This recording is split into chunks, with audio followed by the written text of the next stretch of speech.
There was a door in the house that stayed closed for almost a year. Not locked, just closed. The kind of closed that everyone in the family understood without being told. You don't go in there, you don't ask what's in there, and you certainly don't touch what's in there. It had been her son's room, and when the money stopped coming in the way it used to, that door became the most expensive piece of real estate the family owned. Margaret didn't decide to rent out the room in one afternoon. Nobody does that. It happens slowly, the way most hard decisions in a Depression-era home happened, a little at a time, until the choice was already made before anyone said it out loud. First, it was the coal bill. Then it was the shoes that needed resoling twice in one winter. Then it was a husband who came home from the mill 2 hours early on a Tuesday and didn't explain why, and didn't have to. A house does not collapse all at once. It leaks. A little here, a little there, until one day a mother is standing in a doorway she has avoided for months, looking at a bed that hasn't been slept in, and doing arithmetic she never wanted to learn. If I clean this room, if I put an ad in the window, if I let someone else sleep where my son used to sleep, we make it through the winter. That was the whole equation. No accountant, no bank meeting, just a woman standing in a doorway, deciding how much of her family's privacy was worth one more month of heat. This was not a rare story in the 1930s. In cities and small towns across the country, families who still had a roof, but not enough underneath it, did the same math Margaret did. They looked at a spare room, a couch, an attic space, and asked themselves a question that sounds almost unthinkable to a modern home. What if we let a stranger live here in exchange for what we actually need? Today, the idea sounds strange, even a little uncomfortable. A modern family would call it desperate, maybe even shameful. But it wasn't shameful then. It was strategy. A rented room did not mean a family had given up. It meant a family had found one more way to keep the lights on, the table set, and the mortgage paid, without asking anyone for charity. This is the story of one room, one door, and one family who learned that keeping a home standing sometimes meant opening it to someone who didn't belong to it. They were poor, but they were not out of options, and the difference between those two things is the entire story you're about to hear. The room had belonged to her son before he left to find work 2 states away, in a factory town that promised more than it delivered. He wrote when he could. He sent a little money when there was any to send. But the bed stayed made, the window stayed shut, and for months Margaret told herself the room was simply waiting for him to come home. Rooms like that existed in a lot of houses during those years. Not empty because a family had too much space. Empty because someone who used to fill that space was gone, working somewhere else, or married off, or simply grown and moved on. And for a while, keeping the door closed felt like keeping a place for them, a kind of promise. But a promise doesn't pay for coal. The morning she finally opened that door to clean it, she didn't touch anything at first. She stood in the doorway the way people stand at the edge of cold water, working up the nerve to actually step in. There was a baseball glove on the shelf, a shirt still hanging in the closet, sleeves a little too long for the boy who used to wear it, a drawer with nothing in it but a pencil and a folded map of a city he'd never visited. She packed it all into a wooden crate and carried it down to the cellar herself. Her husband offered to help. She told him no. Some jobs in a household were understood to belong to the mother alone, not because the father couldn't do them, but because grief has a way of insisting on privacy, even inside a marriage. By afternoon, the room was just a room, a bed, a dresser, a window that looked out over the side yard, clean, plain, and available. That was the part nobody talks about when they remember Depression-era resourcefulness.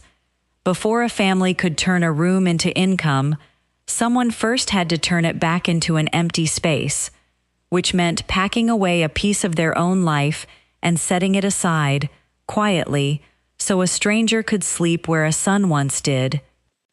The advertisement went up in the front window 2 days later. Not a printed card, nothing so official as that. Just a piece of paper, cut square, with careful handwriting that Margaret had practiced twice on a scrap before committing to the good sheet. Room for rent, quiet house, breakfast included. 4 words that did a great deal of work. Quiet house told a stranger this wasn't a rooming house full of noise and other tenants coming and going. Breakfast included told him this was a family willing to feed him, not just shelter him, which mattered, because in 1933 and 1934, a man looking for a room was often a man who had already given up quite a lot to get by.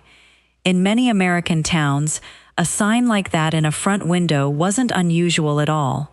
Families who owned their homes outright, or nearly so, found themselves with more square footage than money, and a spare room, sitting unused, was one of the only assets a household had left that could still be converted into cash without selling anything or borrowing from anyone. It wasn't charity work. It wasn't taken as a sign of failure by the neighbors either, because half the street was doing some version of the same thing. One house down, the Hendersons had a boarder in what used to be their sewing room. 2 doors further, a widow rented her entire second floor to a young couple and lived downstairs herself, in what had once been her husband's study. A spare room, in those years, was not considered a luxury. It was considered an asset with legs, one that could get up and pay rent every Friday if a family was willing to let it. The knock came on a Wednesday morning, earlier than Margaret expected. She had just enough time to smooth her apron and glance at the kitchen table, wiped clean, chairs pushed in, coffee already on the stove in case this went well. The man at the door was maybe 35, hat in his hands instead of on his head, which she noticed and appreciated before he said a single word. He gave his name plainly, said he worked at the rail yard when there was work to be had, and did odd carpentry the rest of the time. Said he'd heard about the room from a fellow at the yard whose cousin lived 2 streets over. She invited him into the kitchen instead of the front room. That was deliberate. The front room was for company, for people you already knew and trusted. The kitchen was for business, for the kind of conversation where you wanted to watch a person's hands while they talked, see whether they fidgeted, notice whether they looked at you or past you. The interview itself lasted less than 15 minutes. There was no paperwork, no references beyond his word and the name of the fellow at the yard. She asked when he could pay, Fridays, in line with when he got paid himself. She asked whether he drank and watched carefully for the pause before his answer, which there wasn't one. She told him breakfast was at 6:30 sharp, that the bathroom was shared and he'd need to be quick with it in the mornings, and that Sunday dinner was a family meal, not something he was obligated to join, but welcome to if he wanted it. He said the room sounded fine. She said she'd need the first week in advance. He paid it right there, on her kitchen table, in bills he counted out slowly and carefully, the way a man counts money when he doesn't have much of it to spare. That was the whole transaction. No lease, no lawyer. Just 2 people at a kitchen table, agreeing to share a house neither of them had built together, based on nothing but a name from a rail yard and the way a man held his hat. It is worth pausing here, because this is the part a modern audience tends to find hardest to believe. A family let a stranger, a man they had known for 15 minutes, sleep down the hall from their daughters, share their bathroom, eat breakfast at their table every single morning.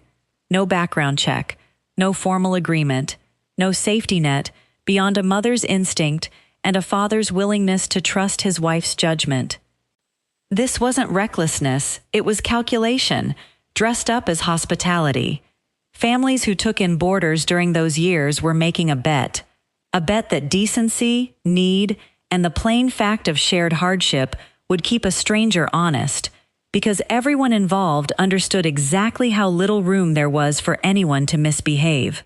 A boarder who caused trouble got put out on the street within the week, and everyone on the block would know why. A tenant's reputation, in a neighborhood like that, moved faster than any letter of reference ever could. He moved in on a Friday evening with one suitcase and a toolbox. That was the whole of what he owned. Margaret remembered noticing that, how little space a person's entire life could take up when it needed to. She had made up the bed with linens that used to be considered the good set, saved for company. Now they were saved for him, because a paying stranger, in the calculus of a household running on empty, outranked company that might visit twice a year. That first night, the house sounded different. It wasn't loud. He was, if anything, painfully quiet, the kind of quiet that comes from a man trying very hard not to be noticed in someone else's home. But sound carries in a small house, and Margaret lay awake listening to footsteps she didn't recognize crossing the floor above the kitchen. The particular creak of the third stair, which she'd known her whole married life as the sound of her husband coming up to bed, now belonged to someone else too. She didn't sleep much, not because she was afraid, because the house had, in the space of one evening, stopped being entirely hers. A home is a private language, the specific sounds of the people who live in it, the rhythms only a family recognizes without thinking, a door closing at a certain hour, a particular tread on the stairs, the silence after supper that means the children are doing homework, not causing trouble. When a stranger moves into that language, even quietly, even politely, something shifts. The house still works, but it works differently now, and everyone inside it feels the difference before they can name it. Her husband slept fine. He'd told her, half joking, that a paying tenant sleeping upstairs sounded like the first good night's sleep he'd had in months, because for the first time in a long time, the number in his head when he thought about the coal bill wasn't quite so frightening. Margaret understood the relief. She felt it too, in the part of her that did the household arithmetic every single day. But relief and comfort are not the same thing, and she noticed, lying awake that first night, that she had traded a portion of the second to secure a little more of the first. That trade, comfort for security, is one an entire generation of women made without ever being asked whether they wanted to. Breakfast became the hour the whole arrangement revealed itself most clearly. 6:30 sharp, every morning, 4 people at a table built for a family, now feeding one more. Margaret cracked the eggs the same way she always had, but her hand paused for half a second longer over the pan now, because an extra egg wasn't really extra, it was a cost. Somewhere in the back of her mind, a quiet ledger kept running.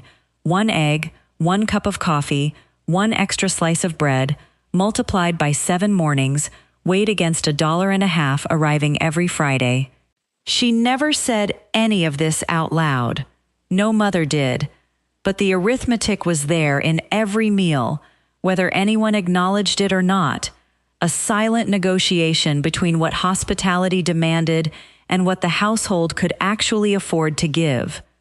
The tenant, for his part, ate quickly and quietly, thanked her every single morning without fail, and was gone out the door before the children had even finished their own plates. He seemed to understand, without being told, that overstaying a breakfast table wasn't part of the arrangement. A boarder who lingered too long, who made himself too comfortable, who forgot that this was someone else's home and someone else's family, that was the kind of tenant who got a room emptied out again by the end of the month. He never made that mistake. And that, more than the rent itself, was what let Margaret's shoulders come down a little more each week. There is a particular kind of vigilance that comes with sharing your home out of necessity rather than choice. It's not suspicion exactly. It's closer to the alertness of someone balancing something fragile, a mother watching, without seeming to watch, whether a stranger's presence in her house was staying within the lines everyone had quietly agreed to, whether he looked too long at her daughter across the table, whether he asked questions that weren't his business, whether the ease of Friday's rent money was worth the price of never quite being able to relax in her own kitchen, For months it was. The money helped in ways that were impossible to argue with. The coal bin stayed fuller into the winter. The shoes got resold instead of replaced. Her husband, who had come home early from the mill that one Tuesday and never explained why, eventually admitted that work had been cut to 3 days a week, a fact that would have been a quiet catastrophe if there hadn't been $1.50 a week now filling in some of the gap. That was the truth about renting a room during those years that nobody wrote down anywhere official. It wasn't a business. It was a patch, a way of stretching a household over a hole that had opened up underneath it until the hole either closed on its own or the family found some other way across. But patches can tear, and this one did, on a Friday in late February, when the tenant didn't come to the door with his rent. Margaret noticed before anyone said a word. She always noticed. Friday evenings had developed their own small ceremony. His knock at the kitchen door around 6, the careful counting out of bills onto the table, a nod, a word of thanks, and then supper. When 6 o'clock came and went with no knock, something in her chest tightened in a way she recognized from other worries in other winters. He came in an hour later than usual, and he didn't have the full amount. He stood in the kitchen doorway, with his hat in his hands again, the same posture as that first morning months before, except now it meant something different. He explained, haltingly, that the rail yard had cut his hours, that he had half of what he owed and would have the rest by the following Friday, and that he understood if that wasn't good enough. This was the moment the entire arrangement turned over and showed its other side. Because for months, Margaret had been the one deciding whether he could stay, whether he behaved well enough, ate quickly enough, kept quiet enough to remain welcome under her roof. Now, suddenly, she was the one who needed something from him, needed that money, needed it on time, needed the arrangement to keep working, because the household's own math had come to depend on his. A family that takes in a boarder to survive is making itself, in some small but very real way, dependent on a stranger's good fortune as much as its own. Margaret's coal bin, her children's shoes, her own peace of mind about the coming spring, all of it now ran partly on the rail yard's schedule, a place she had never seen and had no say over whatsoever. She could have put him out. Some families would have. A missed payment was, by the plain terms of the arrangement, grounds enough, but she looked at him standing in her kitchen doorway, a man who had never once been anything but careful and respectful in her home for 5 months running, and she made the same kind of calculation she'd made the day she first opened her son's door. She told him half now was fine, the rest next week. It wasn't generosity exactly, though it looked like it from the outside. It was the same clear-eyed arithmetic she'd been running since the day the ad went in the window, except now the numbers included something harder to name than dollars. A decent tenant, once you had one, was worth more than a week's shortfall. Finding another stranger to trust, interviewing him at the kitchen table, hoping he behaved as well as this one had, that had its own cost too, one that didn't show up on any ledger but was real all the same. He paid the rest the following Friday, exactly as he'd said he would, with an extra dime he insisted she take for the trouble. She didn't want to take it. She took it anyway, because refusing would have cost him a dignity he had very little of left to spend, and she understood that better than she understood almost anything else in her life just then. He stayed through that winter and into the spring, and by early summer the rail yard was hiring again, steadier hours, and he came to her one evening after supper to say he'd found a room closer to the yard, cheaper, and shorter to walk in the mornings before his shift. He wasn't leaving because anything had gone wrong. He was leaving the way any arrangement built on necessity eventually ends, when the necessity itself changes shape. She helped him fold the linens on his last morning, out of habit more than anything else, and stood at the door as he carried his one suitcase and his toolbox down the front steps, the same 2 items he'd arrived with nearly a year before. He thanked her again, the way he always had at breakfast, and told her the room had been the first place that felt like a home to him since he'd left his own family's house years before, looking for work. Then he was gone, down the street, and the house went quiet in a way it hadn't been quiet in almost a year. Margaret went back upstairs that afternoon and stood in the doorway of the room again, this time not because she was afraid to enter, but because she wasn't sure what the room was supposed to be now. Not her son's room anymore. Not quite. Not a stranger's room either. Not anymore. Just a room, waiting to be decided about all over again. She stripped the bed, she opened the window to air it out, and for the first time in months, she let herself sit on the edge of that bed for a moment, in the particular silence of a house that had, for a little while, belonged to more people than just her family, and now belonged only to them again. It should have felt like relief. In some ways it did. But there was something else sitting alongside the relief, something quieter and harder to name. The recognition that the house had done something that year it had never done before. It had stretched. It had taken in someone who wasn't blood, wasn't family, wasn't even a friend of a friend beyond a name from a rail yard, and it had held that person safely, fed him, sheltered him, and let him go again without anyone being worse for it. That was not a small thing.